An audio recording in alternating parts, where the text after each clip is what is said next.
গেল কয়েক বছর ধরেই অভিবাসন আইনে পরিবর্তন আনছে ফ্রান্স। এরই ধারাবাহিকতায় এবার কাগজপত্রহীন অভিবাসীদের বৈধতা দেওয়ার ক্ষেত্রে নিয়ম কঠিন করল দেশটি।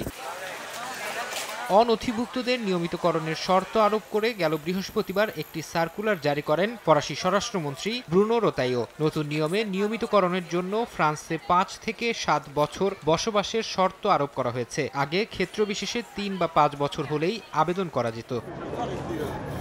এখন থেকে আবেদনকারীদের ফরাসি ভাষায় দক্ষতার প্রমাণ দিতে হবে। এছাড়া ফরাসি নাগরিকদের জন্য হুমকি হিসেবে বিবেচিত হয়েছেন কিংবা কোনো আইনি জটিলতায় ফ্রান্স ত্যাগে বাধা আছে এমন কাউকে বৈধতা দেয়া হবে না বলেও জানান ব্রুনো।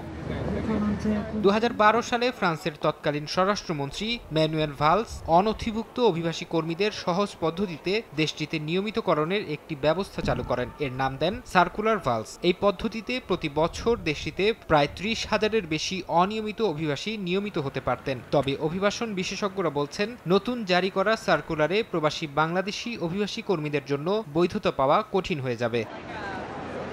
ফারহাদ চৌধুরী, সময় সংবাদ।